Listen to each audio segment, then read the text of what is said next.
नमस्कार साथियों, आज हम लोग एक आध्यात्मिक चर्चा पे कुछ बात करेंगे, क्योंकि हम सभी लोग ईश्वर की पूजा करते हैं, प्रार्थना करते हैं, किसी भी नाम से करें। नाना प्रकार के असंख्य नाम हैं, असंख्य रूप हैं, हर विभिन्न धर्म हैं, विभिन्न पंथ हैं, विभिन्न मजहब हैं, लेकिन सभी में ज़्यादातर लोग पूजा करते हैं। और पूजा पाठ करने में, आराधना करने में जाहिर है कि ईश्वर से हम कुछ न कुछ मांगते ज़रूर हैं अपनी पूजा के अंत में या पूजा शुरू करने से पहले। और मांगे भी क्यों ना, क्योंकि ईश्वर तो दाता है और हम दीन हैं। ईश्वर से मांगना हर व्यक्ति का जन्मसिद्ध अधिकार है। हम उसको जगत पिता कहते हैं, तो जब पिता से नहीं मांगेंगे तो किससे मांगा जाए। लेकिन मूलभूत प्रश्न ये पैदा होता है कि सामान्यतः ईश्वर से मांगा क्या जाए। अक्सर हम लोग देखते हैं कि हमारे छात्र बहुत छोटी चीज़ें मांगते हैं। कोई मांगता है कि जी हमको नंबर आ जाए, कोई मांगता है कि हमको नौकरी लग जाए, कोई मांगता है कुछ, कोई कुछ मांगता है, कोई धन मांगता है, कोई दौलत मांगता है, कोई मकान मांगता है, कोई पुत्र मांगता है, कोई कुछ मांगता है। कोई कुछ भी मांग सकता है, इसमें कोई दिक्कत नहीं है। मांगने को आप कुछ भी मांग सकते हैं और ईश्वर सर्वशक्तिमान है, वो कुछ दे भी सकता है। ये भी बात अपने में सही है। लेकिन देने में ईश्वर कोई भेदभाव नहीं करता, ये भी हम लोगों को समझना चाहिए। और इसलिए आपने अगर भारतीय उसको पढ़ा हो, साहित्य को पढ़ा हो, तो आपको ये पता होगा कि ईश्वर ने लोगों को तो दिया ही, लेकिन जिनको हम राक्षस और दैत्य कहते हैं, जिनको बुरे कर्मों के लिए हम जानते हैं, उनको भी ईश्वर ने भरपूर दिया है। और कभी कभी तो ऐसा होता है कि दैत्य और राक्षस किसी ऐसे उद्देश्य के लिए वर मांगते थे जो कि बड़ा अनिष्टकारी लगता था कि ये बड़ा समाज के लिए अनिष्टकारी है, अहितकारी है, लेकिन ईश्वर प्रसन्न होने के बाद उनको देना पड़ता था। ईश्वर एक ऐसी शख्सियत है कि आपका ध्येय क्या है, उद्देश्य क्या है, वो आप जाने, लेकिन अगर ईश्वर आपसे प्रसन्न हो गया तो वो आपको मनोवांछित चीज़ें दे देता है। और इसलिए कभी कभी ऐसा होता है कि हम कुछ ऐसी चीज़ मांग लेते हैं जो कि वास्तव में हमारे लिए अहितकारी होती है। और इसका कारण ये है कि हम लोग तो मनुष्य हैं, नाना प्रकार के लोगों से हमको प्यार भी होता है, मित्रता भी होती है, बैर भी होता है, शत्रुता भी होती है। लेकिन ईश्वर तटस्थ है, उसकी किसी से न कोई शत्रुता है और न उससे किसी की मित्रता है। वो सबसे समभाव से आचरण करता है और जैसा आपका अकाउंट होगा उसी प्रकार से आपको रिवार्ड या पनिशमेंट वो देता है। तो ये बहुत विचारणीय विषय है कि हम अपनी प्रार्थनाओं में ईश्वर से क्या मांगे। इसका मैं आपको एक उदाहरण देता हूँ। यदि कोई भिखारी छोटा सा राजा के पास जाए, किसी संपत्तिवान राजा के पास जाए, बड़े रिच पर्सन के पास, और उससे कहे कि साहब मुझको एक पैसा दे दीजिए, 1 रुपया दे दीजिए, तो संभव है वो व्यक्ति उसको बहुत ज़्यादा पैसे दे दे, या संभव है वो राजा अपनी माला ही उतार के उसको दे दे जो कि अनमोल हो सकती है। तो राजा से जब आप मांगते हैं तो राजा से मांगने में आपको थोड़ा सा चतुराई का पालन करना चाहिए कि राजा से क्या मांगा जाए। राजा से अगर आप बहुत छोटी चीज़ मांगेंगे तो बड़ा हास्यास्पद हो जाएगा। तो ईश्वर तो पूरे जगत का राजा है, पूरी सृष्टि का राजा है, और जब हम उससे कोई चीज़ मांगते हैं तो हमको कभी भी कोई हल्की फुल्की चीज़ नहीं मांगनी चाहिए। कुछ ऐसा मांगना चाहिए कि जीवन में फिर दोबारा कुछ मांगने की ज़रूरत ही न रह जाए। तो ऐसी कौन सी चीज़ है जिसको कि हम मांग लें और दोबारा हमको मांगने की कोई ज़रूरत ही न रह जाए। तो इसको सोचिए, ये बहुत इंपॉर्टेंट प्रश्न है। और सोचिए कि ईश्वर अचानक आपके सामने प्रकट हो जाए, आपसे प्रसन्न हो जाए, आपसे कहे कि आप कुछ मांग लीजिए, तो आप क्या मांगेंगे। ये एक बहुत महत्वपूर्ण प्रश्न है और इससे हम लोग रोज़ गुजरते हैं। रोज़ हम लोग ईश्वर के सामने जाते हैं, पूजा पाठ करते हैं, हाथ जोड़ते हैं, उससे कुछ मांगते हैं। लेकिन मांगने के पहले हमें कुछ 2-3 बातें ज़रूर सोचना चाहिए। पहली चीज़ कि क्या आपकी मांग आपकी प्रार्थनाओं के माध्यम से ईश्वर तक पहुंच रही है या नहीं पहुंच रही है। पहली चीज़, अगर ईश्वर तक वो पहुंची ही नहीं तो जाहिर है कि आपकी मांग का कोई मतलब ही नहीं, ईश्वर के संज्ञान में ही नहीं आया कि आप क्या मांग रहे हैं। तो ईश्वर तक आपकी प्रार्थना, आपकी मांग पहुँचे, ये समझना पड़ेगा कि ये कैसे पहुँचती है। दूसरी चीज़ ये हमें ये भी ध्यान रखना चाहिए कि क्या हमारी मांग जायज़ है क्या हमारी मांग उचित है, न्यायोचित है? और न्यायोचित की परिभाषा क्या है, उचित की परिभाषा क्या है, जायज़ की परिभाषा क्या है? वो हमारे कल्याण के लिए भी हो, लेकिन उसके साथ साथ वो समाज के कल्याण के लिए भी हो, लेकिन वो उसके साथ साथ जगत के कल्याण के लिए भी हो। तो ईश्वर क्योंकि जगत का स्वामी है ना, वो जगत का राजा है, तो उसको ऐसी मांगों में बड़ी दिलचस्पी रहती है जिससे आपका हित हो, लेकिन साथ साथ उसके पूरे साम्राज्य का हित हो, पूरे जगत का हित हो। ऐसी चीज़ें मांगने से उसको बहुत खुशी होती है। और तीसरी कि जो चीज़ें आप मांग रहे हैं, जो ईश्वर से मांग रहे हैं, कहीं वो किसी समाज के अकल्याण का कारण तो नहीं है। तो ये हमें इन चीज़ों का ध्यान ज़रूर रखना चाहिए कि हम ईश्वर से ऐसी चीज़ न मांगे जो कि स्वयं हमारे लिए ही अहितकारी हो, समाज के लिए अहितकारी हो, जगत के लिए अहितकारी हो। अच्छा, ईश्वर से मांगने में इस चीज़ का भी ध्यान हमें ज़रूर रखना चाहिए कि ईश्वर एक ऐसी अद्भुत सत्ता है जो कि हमारे इंद्रियों से परे है। जैसे हमारे केनोपनिषद में कहा भी गया है कि ईश्वर इंद्रियों से परे है।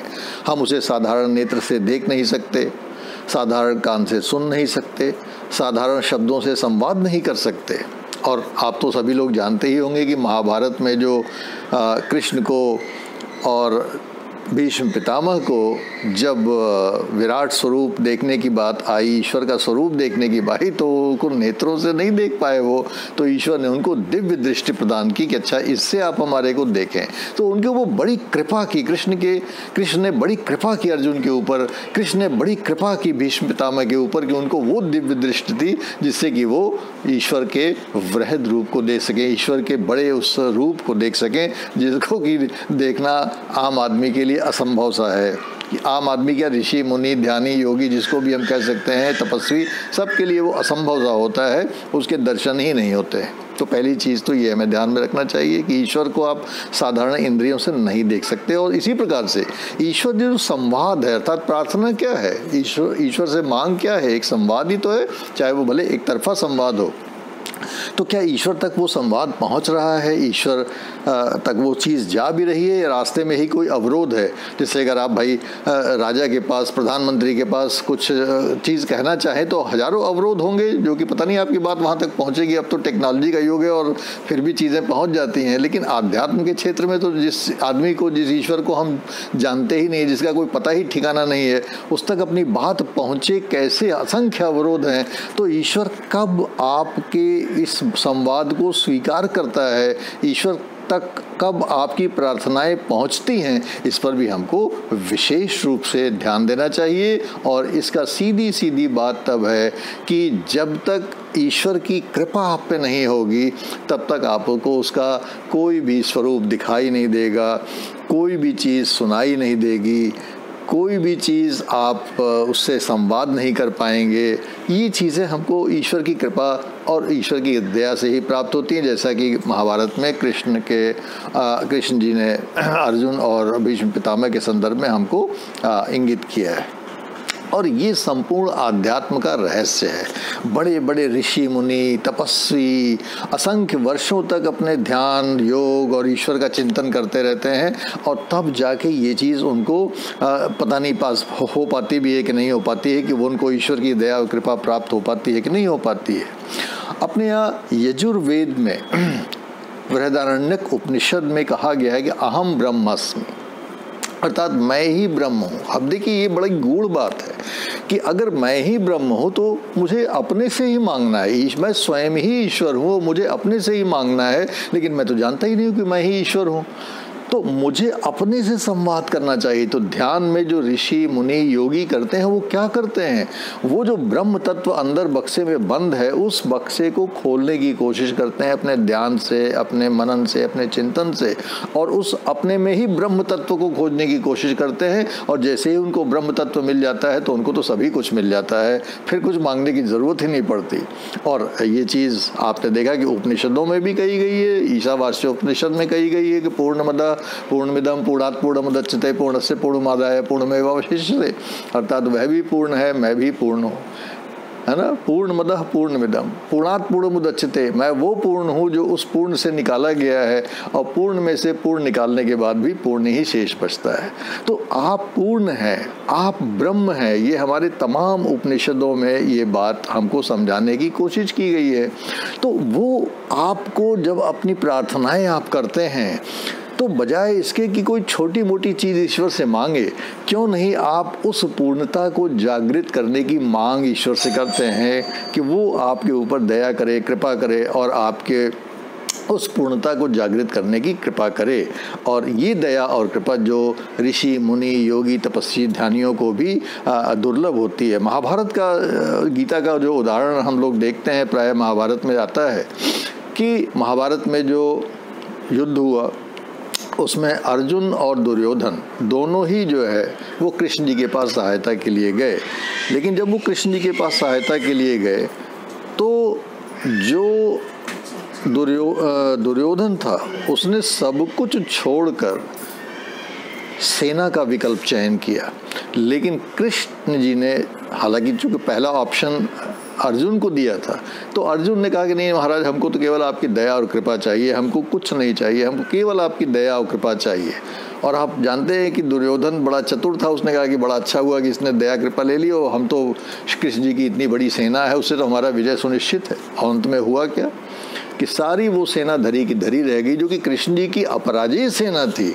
लेकिन केवल कृष्ण जी की दया और कृपा से अंततः विजय अर्जुन को प्राप्त हुई। तो अगर आप जीवन के महाभारत में, जीवन भी एक महाभारत, अगर आप जीवन के महाभारत में अंततः विजयी होना चाहते हैं तो आपको ईश्वर से केवल उसकी दया और केवल उसकी कृपा की मांग करनी चाहिए अपनी प्रार्थनाओं में। और तब आप देखेंगे कैसे आपके जीवन में एक गुणात्मक परिवर्तन होता है। आप उसे स्वयं महसूस करेंगे, समाज के लोग उसे महसूस करेंगे, और अंत में आप देखेंगे कि किस प्रकार से एक अत्यंत सुखी संतुष्ट प्राणी के रूप में आप अपने ईश्वर में अंत में जाके विलीन हो जाते हैं, जो कि हमारा अभीष्ट है। तो मेरा आपसे यही निवेदन है कि अपनी प्रार्थनाओं में छोटी मोटी रोज़मर्रा की ज़िंदगी में जो हमारी कठिनाइयाँ हैं उसके बारे में ईश्वर से कोई छोटी मोटी मांग नहीं करनी चाहिए।